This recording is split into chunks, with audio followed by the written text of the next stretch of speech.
Hello everyone. I think folks have started joining in. We'll wait for maybe a couple of minutes to let everyone join in and then we start.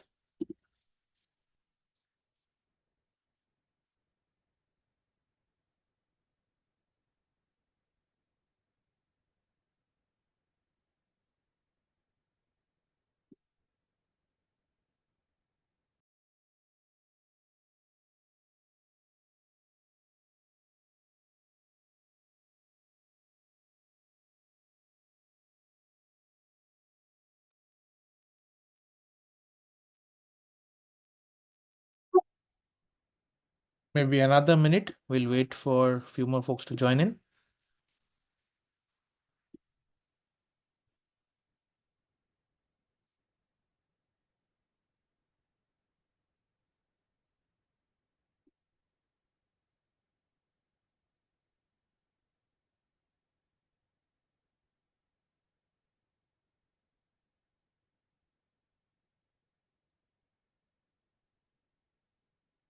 Cool. Let's start.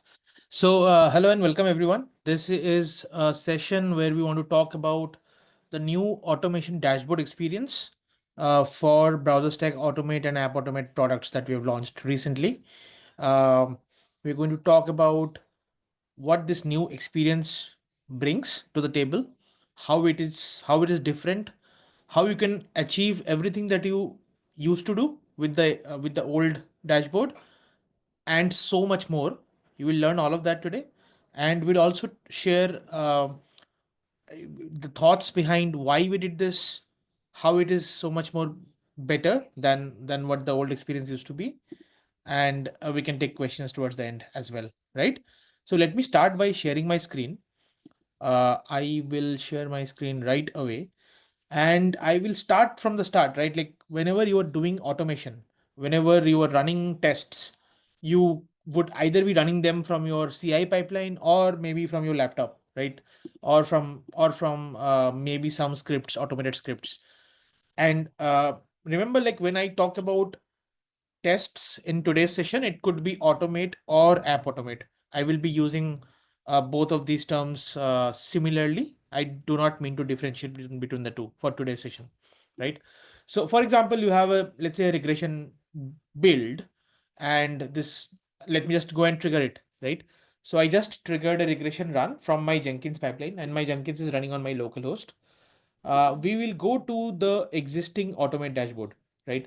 So in some time you will see tests showing up on this old dashboard. Now I think you are already aware of this existing experience where we have like build, then there is a project, and then there is a collection of sessions, right? Okay, these are all the sessions that have run, um, and what has passed, what has failed, what is the reason. All of this shows up only if you are sending this information to BrowserStack today, right? So let's say you are marking the name of the test, you are sending the status of the test, you are sending the reason of the failure. If you are sending all those things using JavaScript executor or REST APIs, only then this information will show up. Or if you're using the SDK, then we take care of it automatically, right? So these are the two ways through which BrowserStack gets information today. And as we can see that this new run has started showing up already, like there are tests that are running state and all of that. Now this is the old experience. In the old experience, there is no association of, or rather history, right? So web regression 22nd January has got nothing to do with web regression that happened yesterday or day before yesterday. There is no history linking at all, right? Every run is a individual entity in itself. There is no relationship between this entity and the last entity. And as a function of that, when you see that, okay, this test has failed or this session has failed, you go in, you see the video and the logs and everything, but there is no history, there is no relationship. You don't know what happened with this particular test yesterday, day before yesterday. Is this really a genuine failure, or is this an environment issue? Is this a flaky test? What is the reason behind it failing? So none of that information is available. in the old experience. You will have to go through the logs, you'll have to probably look at the video, look at the screenshot, maybe you'll have to reproduce it manually as well to come to the conclusion, why has this test failed? And you have to do it for every failure on that entire run, right? And it takes time. We understand that it takes time to go through all these failures to come to a conclusion and to give a go no go and to take a no go decision to deploy something to production or not, right? All of this time that you spend today, we are, in our language we're calling it testing cycle time, because it adds up to the cycle time. The more time you spend to take that decision, your PR cannot be deployed. So what we did is basically we took a stab at solving the testing cycle time problem. Like, we want to do this entire decision making really, really fast. And hence we created this new experience. For for a lot of you, I think we have already enabled the new automation experience. And we are enabling it for, I think we are enabling it for everyone. And then this is the new experience is going to be the default experience going forward. We're going to deprecate this old experience soon. If it is already enabled for you, you can go, you all you will see when you go to automate.browserstack.com is the new experience. If it is not enabled, or maybe you have toggled back, then you can go back to the new experience by just clicking on this button. Try it now. Let me do it. Let me do it right away and take you to the new experience, and then showcase how you can achieve what you used to achieve in the old experience, plus so much more things, right? So we came from a session, right? We were looking at a video of a we were looking at a video, and from that link we came to this new experience directly. Because we came from that session link to this new experience link, what you're seeing here is basically a list of all the tests that have run as part of that one single browser session in BrowserStack Automate, right? Now, these are all the scenarios behind this one feature file. And I'll tell you, I'll explain to you everything that I'm speaking about. So basically, previously in the old experience, it was just one single build, and it was just a listing of all the browser sessions. It's like something ran on Chrome, and then the next one on something else, and then these are all sessions. It's a browser session. But in the new experience, it's all organized by tests, not sessions. And we understand that in most of the cases, you will have multiple tests running as part of one single session. So if you see, we have a session ID filter applied to the list of tests. And what this means is that as part of this, that one single video that was there in the old experience, there are so many tests that have run. And we can see that there are actually two tests that have failed as part of that same single session, right?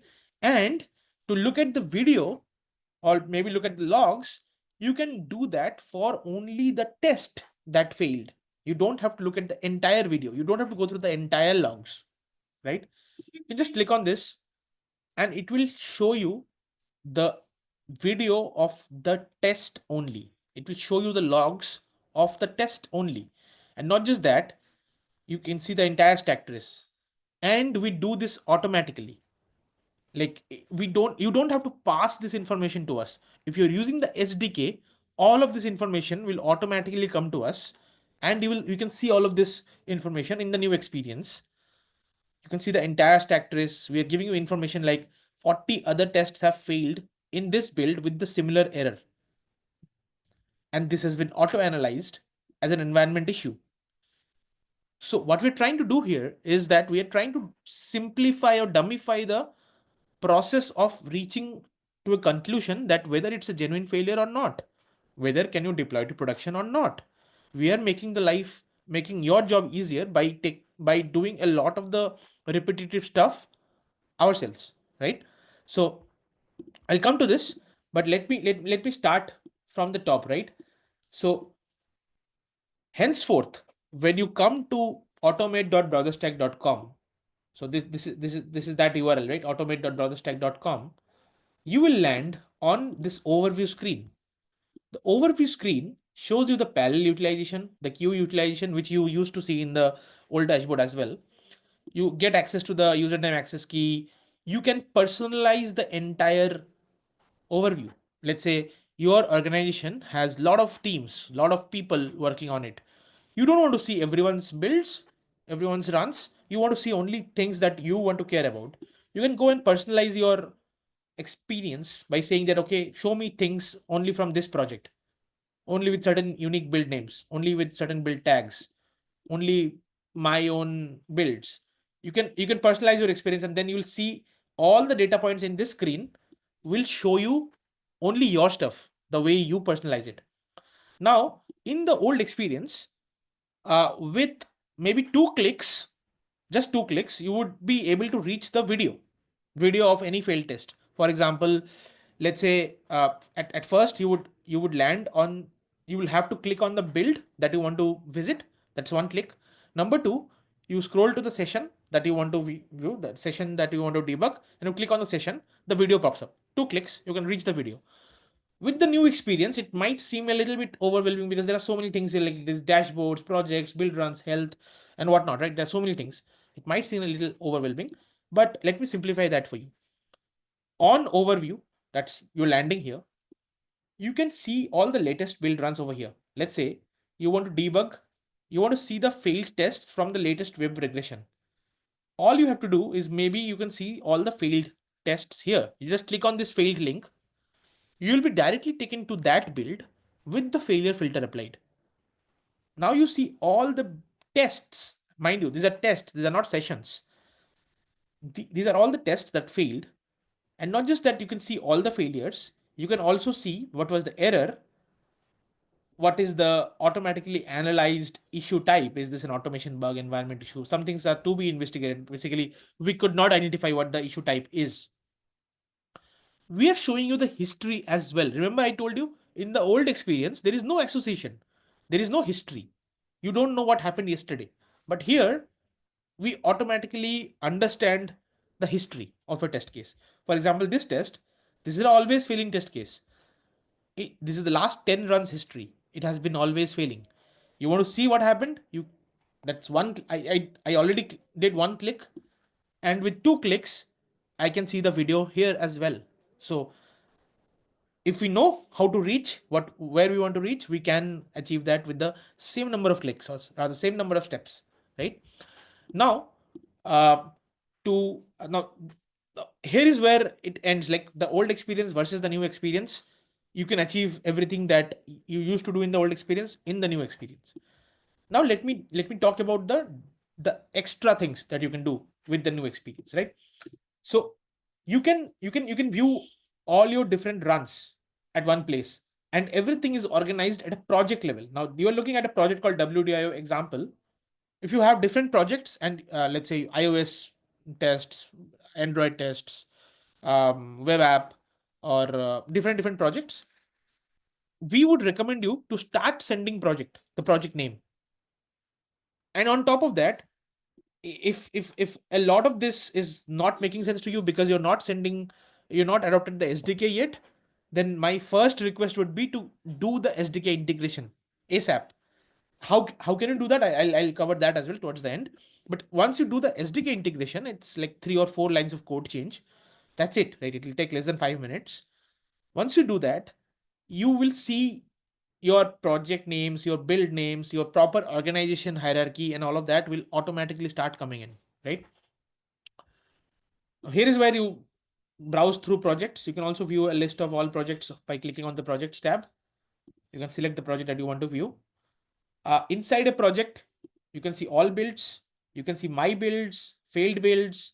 You can create your own views as well. Like, okay, you want to see only certain XYZ kind of builds. You can create your own view that, okay, I want to see only these builds. Don't show me everything else. We can do that, right? Uh, you see all the builds over here. The CI, the CI linking is automatically maintained. For example, this one is CI run number 18. If I click on it, you'll be taken to actually the CI build. This is the CI build, right? So now you go in, you can see the insights generated at a run level. These are all the run level insights. how many tests have run, how many have passed, how many failed, how many flaky. There's a concept of muted tests, new failures we automatically identify. So in the process of this, we are trying to get you to things that matter. This is a high level snapshot of what happened in this entire run. 5 new failures. Yes, maybe this is where you should start debugging. You need not look at all the 71 always failing tests, because things that have been failing yesterday, day before yesterday, you did not care about it yesterday. Why should you care about it today? You should rather go and fix those tests. There's something problematic with the tests itself. There are flaky tests. You need to fix them as well. But what really should you care about? That's maybe the new failures. You go to the new failures, and voila, you will see only the tests that failed today. Now you'd wonder that why is this a new failure? Because the history is saying that it has been failing for the last 10 runs. Because today it failed with a new error. Yesterday it was a different error. This same test was failing with a different error. Day before yesterday as well, different error. Today it's a new error.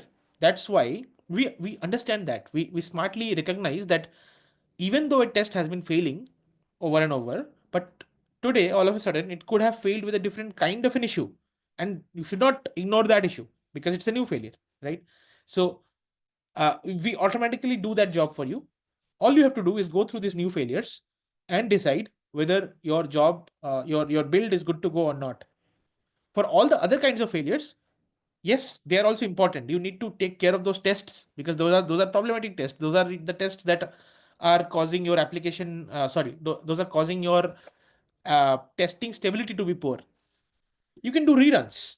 Once you do reruns, we will automatically map the reruns into the same report. It will not be generated as a new report. We have something called run summary. You can see that, okay, this is the first run. I can go and rerun the same job, and you know what? Let me do that. We also support something called rerun from within this new experience. You can just, this is the rerun. I click on this rerun.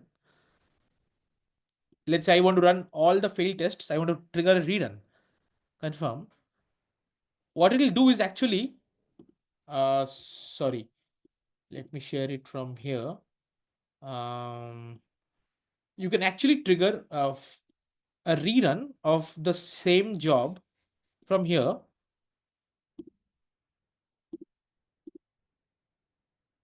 Rerun triggered. And this rerun is actually triggered on my Jenkins. My Jenkins is running on my local host, but still the rerun got triggered successfully. And the rerun report will be automatically merged with the same report, web regression 71. It will not be a new report. And the latest status of a test will be reflected on the report. So if let's say something failed on the first attempt, passed on the second attempt, you will see pass as the status of that test. And at the same time, we will tell you that this test is flaky test, right? Because it just flipped its status on a retry. So it's already happening that rerun is taking effect, right? So there are a bunch of other things like we are doing automatically. We're doing unique error automatic analysis. Let me take you to one of the builds that is not rerunning, where you can see the data. This is the one. So we're doing unique error automatic analysis to understand, you know what, most of the failures have caused by only 2 unique errors. You debug what the root cause of these errors are. That's it. You're done for the day. Like you don't have to go through everything. So we realize that even though you have hundreds of failing tests, you don't have to go and individually look at all those failures. You can probably just look at one failure, understand what really failed. Is it an automation bug, product bug? What kind of a bug is it? And go and update all the tests that failed with the same error over here, right? You just select all and they say that, okay, this is all of these are like automation bugs. It will just go and update the status, right? So we have something called quality gates in the new experience where you can actually set up your own quality standards. So we have a default quality profile where we say that if certain things are happening, then you are good to go. Like if no new errors have been identified, if no test has failed with product bug as the reason, if no new smart failure tag has been assigned, if nothing of that sort has happened, we say that your quality gate has passed. Let me show you an example. So we have, for example, the sanity run. You can see that there are 20 failing test cases, but the run status is pass. How has this happened? Because as a user, I went and configured a quality gate and I said that if the quality gate is passing, then make the quality gate override the build status itself, right? Now, how this helps? You can set your own quality rules.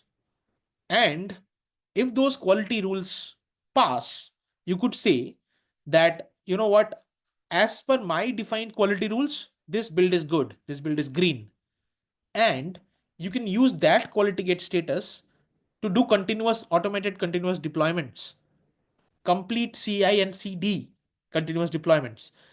We can help you get to continuous deployments by using quality gates. And you don't have to rely on our definition of default quality profile. You can create your own custom quality profiles the way you want to define it, right?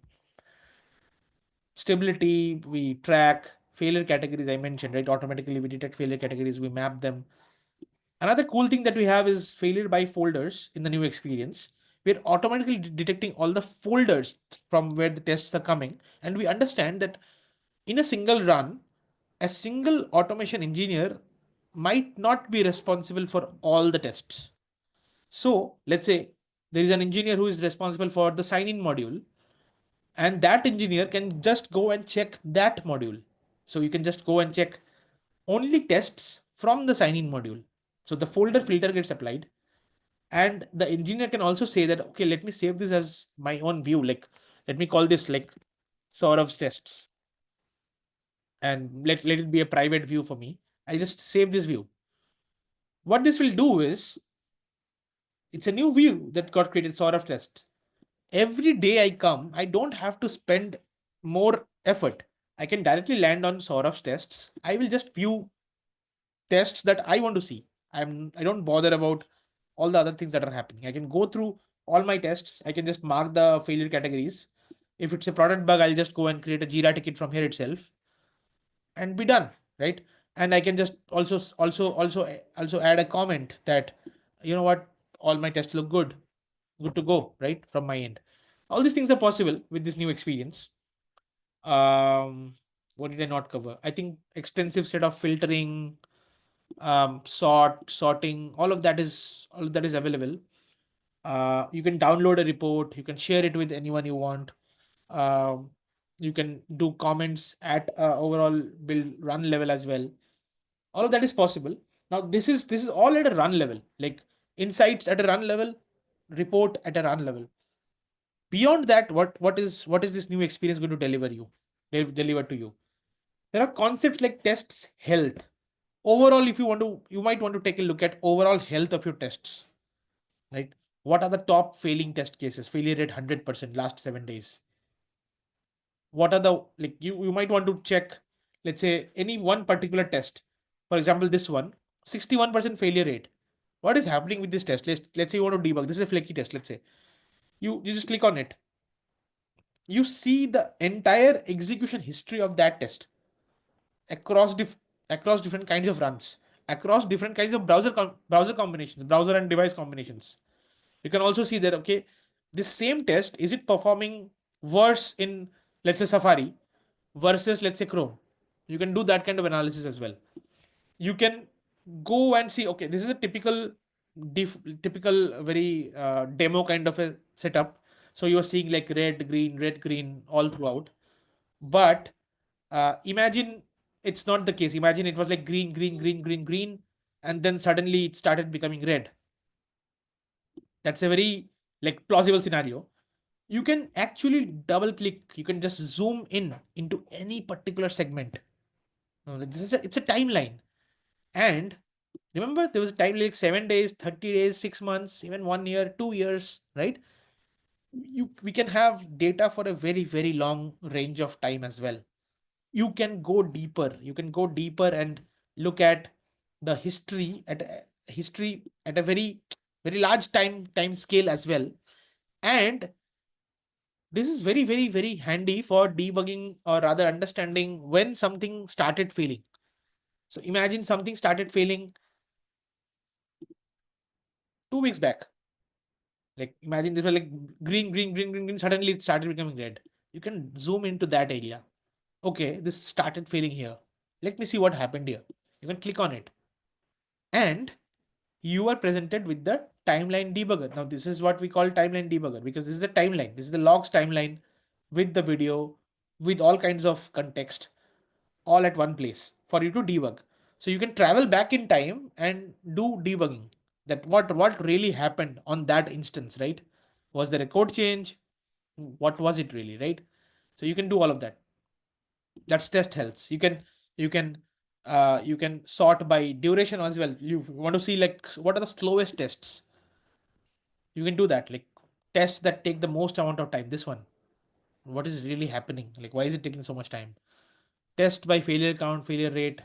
You can do all of that health analysis here. Similar to tests health, that another net new value addition that we are doing with this new experience is unique errors.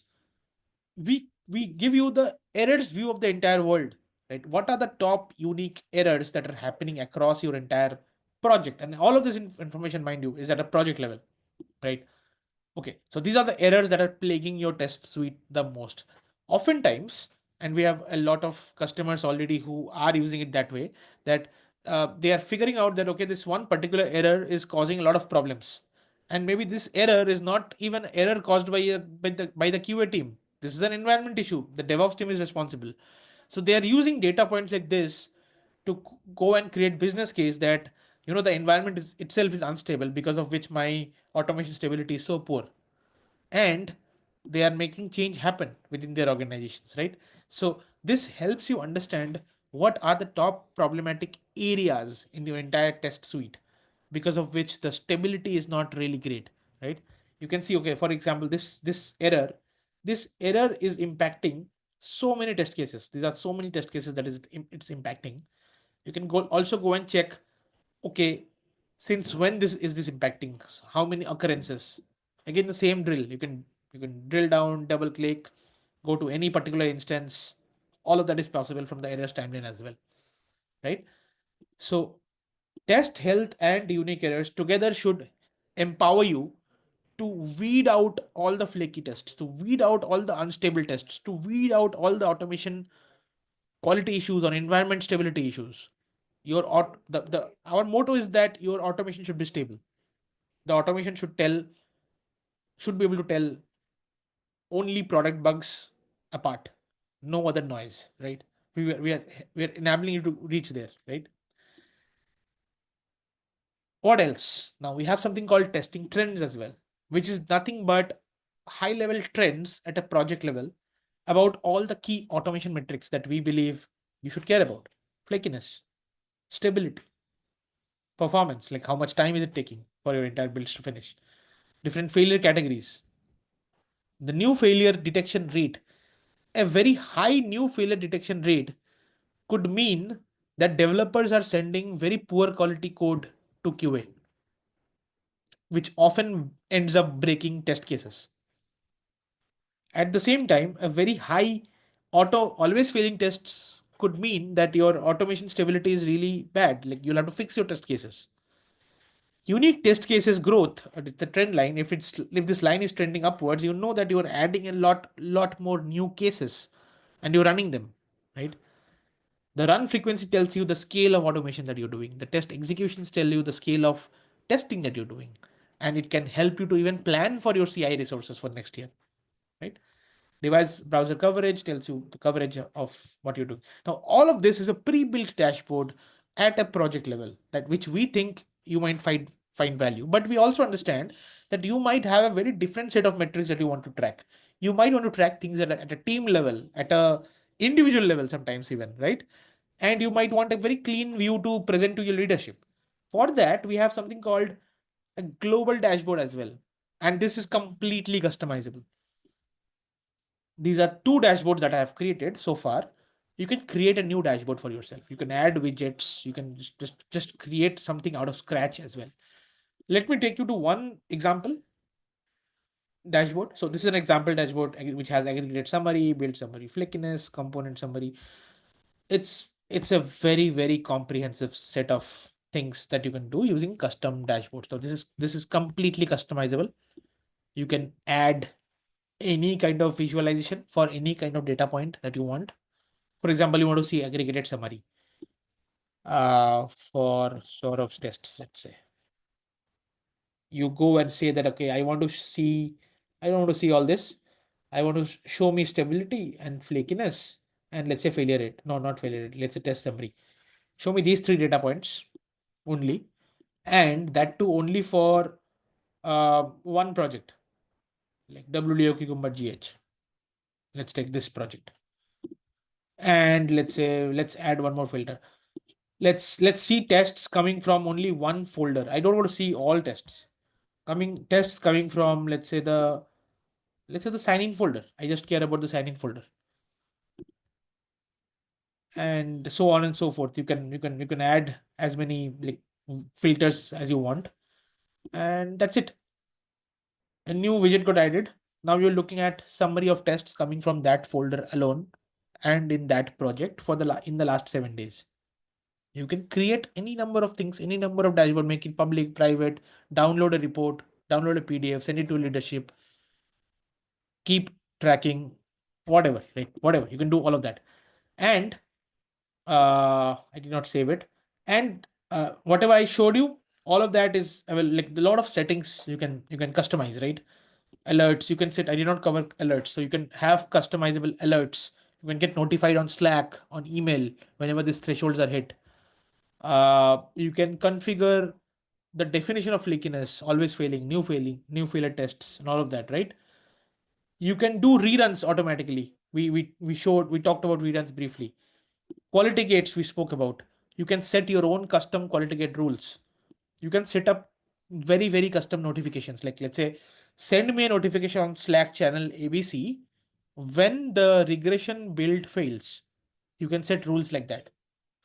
You can also set up very advanced webhook notifications, and you can integrate webhooks into create your own custom incidents on your ops monitoring tool like PagerDuty, OpsGenie. For example, let's say you are running monitoring tests, external monitors, and whenever a monitor fails, you want to get you want to create an incident on OpsGenie or PagerDuty. You can do that using the webhooks functionality of this new dashboard experience. Not just that, it will not just create the alert on OpsGenie. You can configure it to automatically go and acknowledge the alert as well when the issue resolves. Sometimes there are noisy issues, right? Sometimes the test fails and then it starts passing again after a while. So the alert gets created, it gets automatically acknowledged as well. So those kinds of things also can be done using webhooks. Webhooks is really powerful. You can say that whenever a test fails, I want to create a Jira ticket, automated. You can do that. So, and there could be um, many different use cases for something as powerful as webhooks, right? So all of this, right? All of this is available to you, but to get the most out of it, I think we are anyways going to change the default experience to this new experience for everyone, and we're going to deprecate the old experience soon. But to leverage the most out of this new experience, you would have to get into the SDK. Now let's talk about that a little bit. So let me go to projects and maybe click on create project. Now create project will take you to the onboarding screen. Oh, by the way, I did not mention this new automation dashboard experience, and you are seeing automate.browserstack.com. You can access the same experience from event test observability, and quite a few of you might already notice that observability.browserstack.com, which is basically test observability, is exactly the same experience, right? We are also saying that, you know what, all the tests that you're running on BrowserStack, automate and app automate products, you can run unlimited tests and enjoy this experience.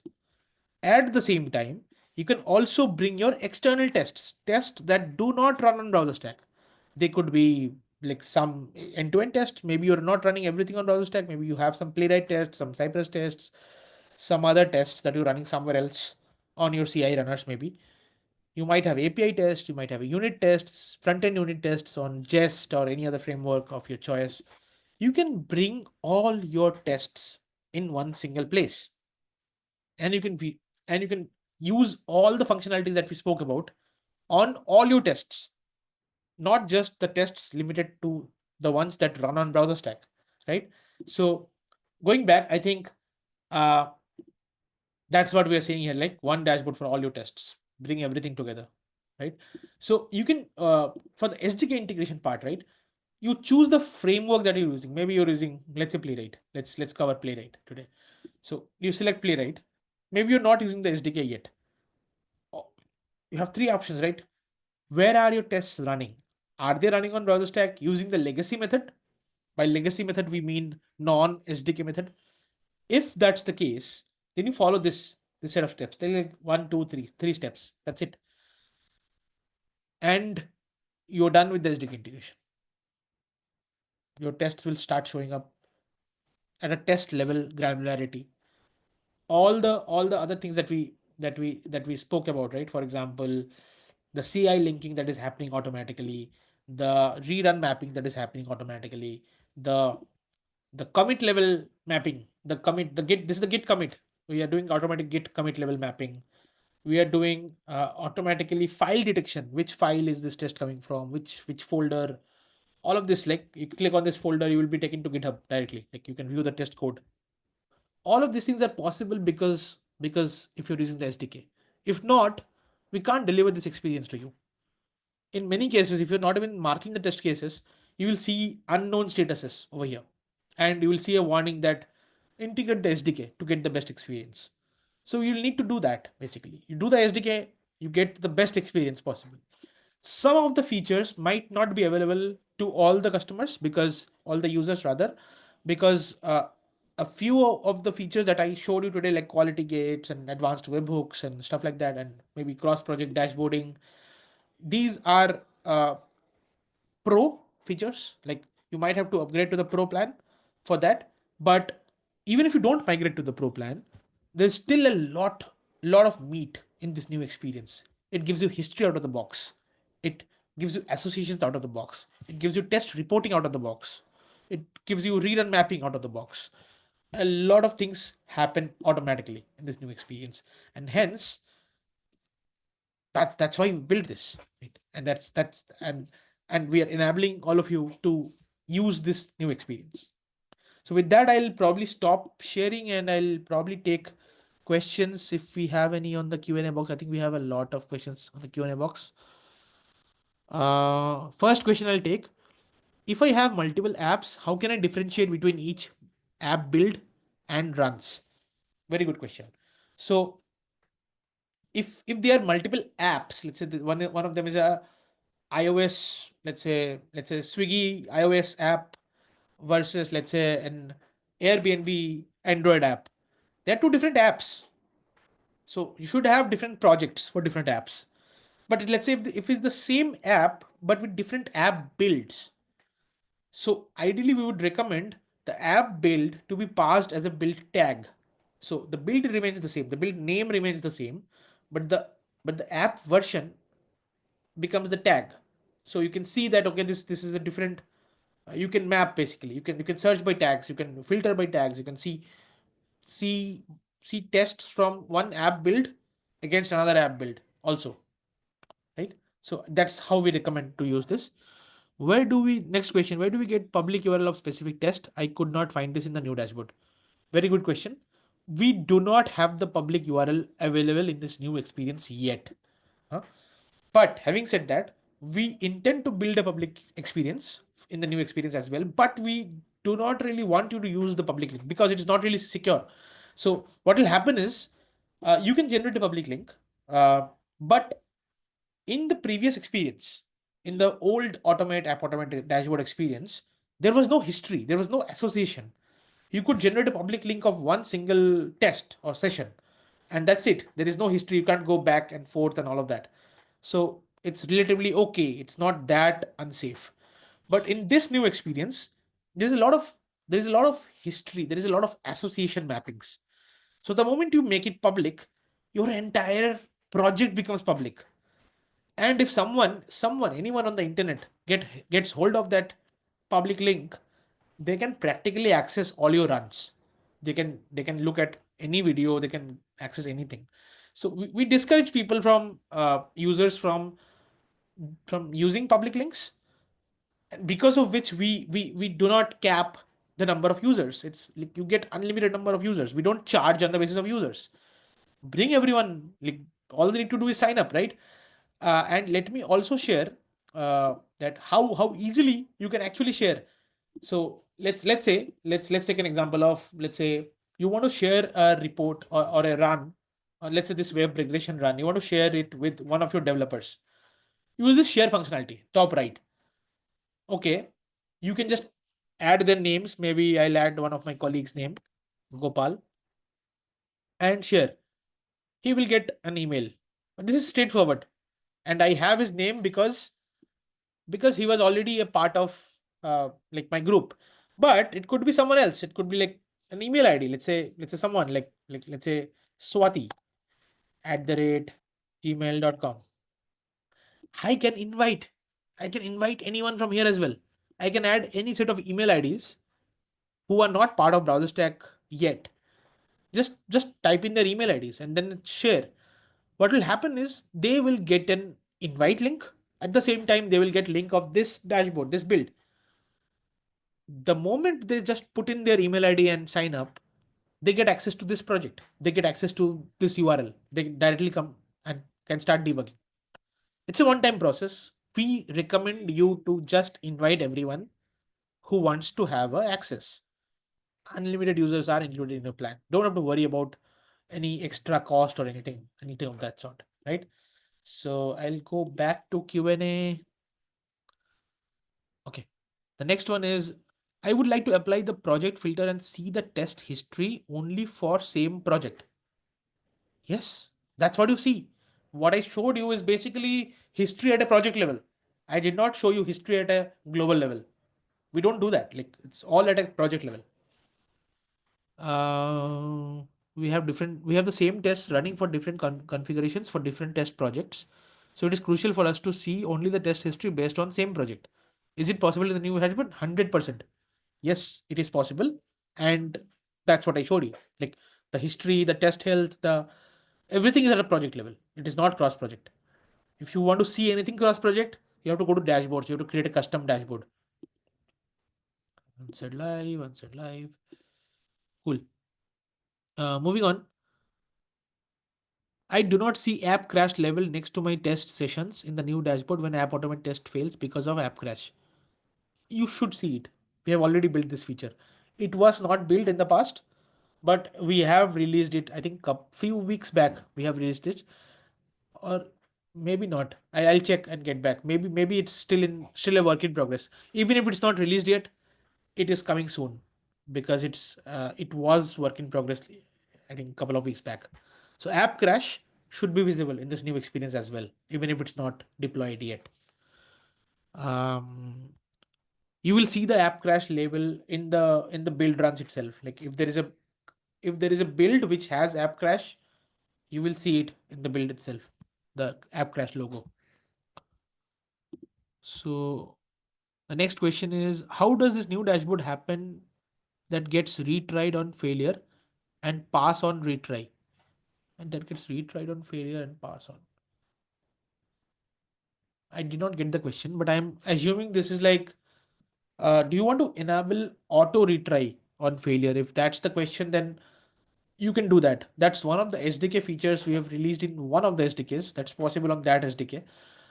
Even if you don't do that, the other way to achieve that could be you could manually trigger a rerun of only the failed tests. That's possible. That's possible if you are running using Jenkins or Azure. These are the two CI tools supported currently. We are going to support more and more. Uh, Other ways to do rerun automatically and merge is basically you could enable framework level retry. Let's say you're using Playwright or WebDriver IO or some test framework. You could enable framework level test retry. Most of the modern day frameworks do give you the option to do failure on retry. Retry on failure. Uh, and if the test is getting retried on failure, we detect that automatically.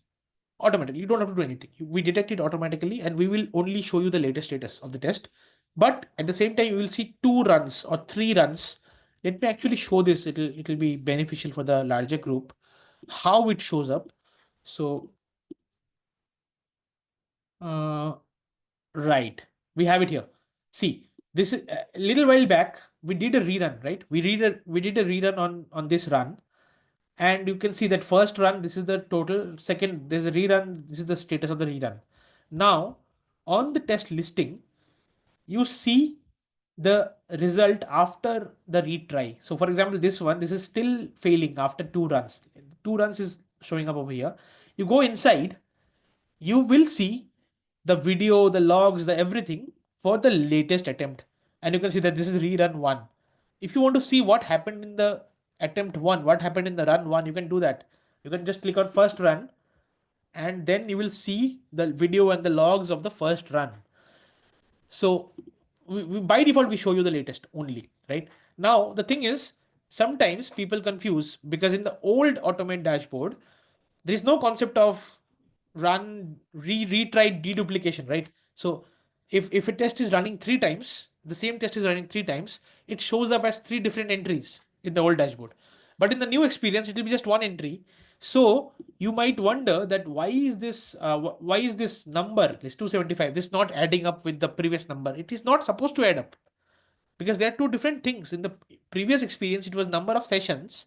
Now in the new experience, it's number of tests, and not just that, we are deduplicating tests. The retries are not counted twice. These are like 275 unique tests that has run. It could be like 3 runs also, right? So just to clarify that point. And now moving on to the questions. Just a second.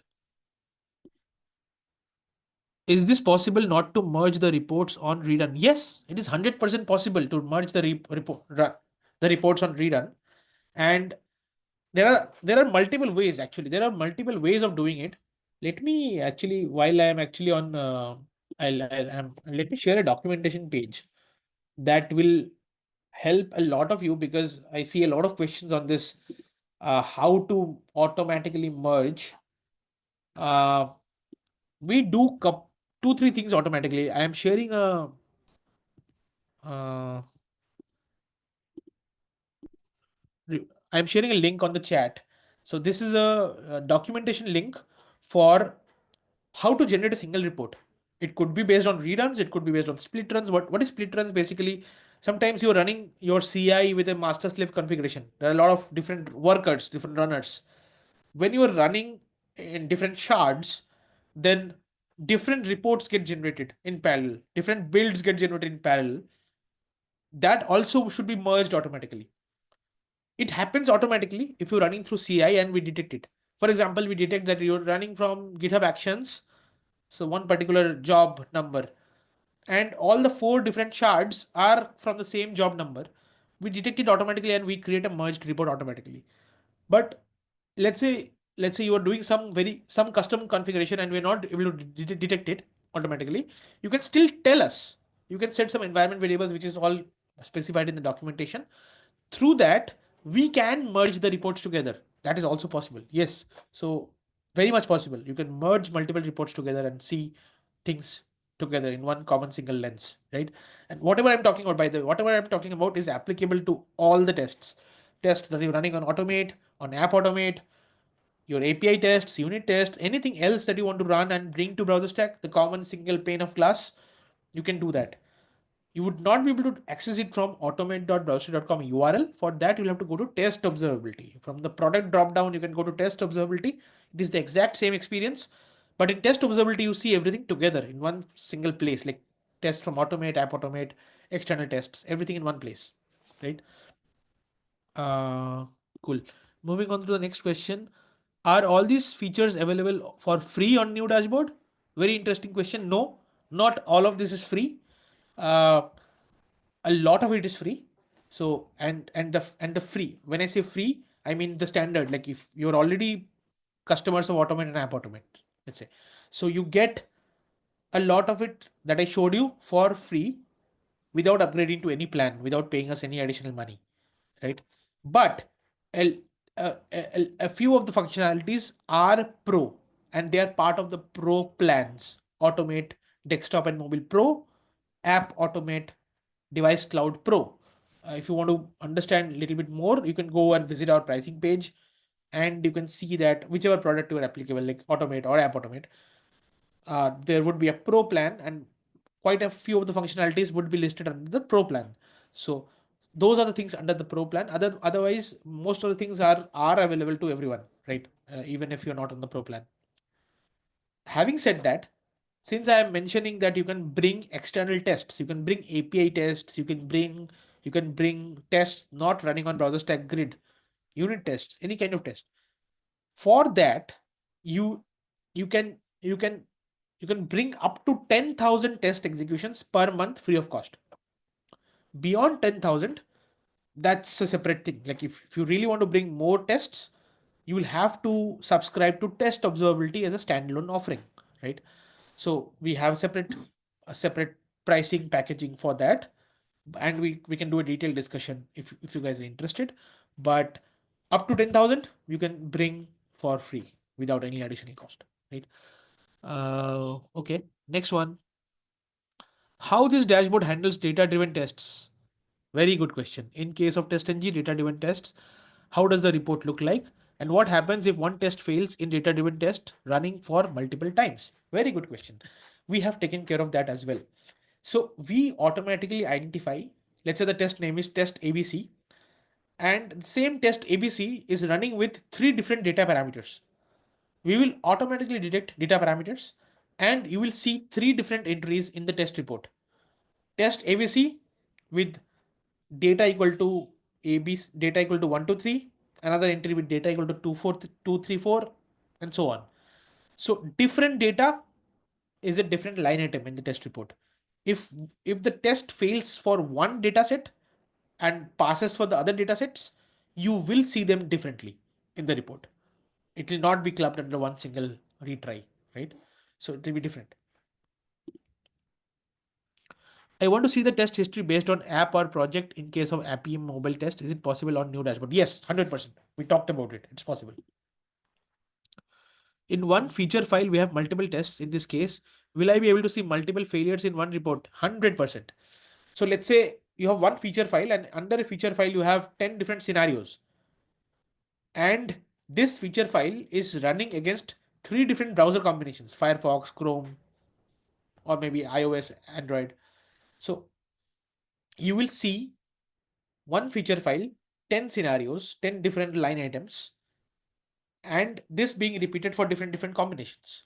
So you see all of them separately in one single report.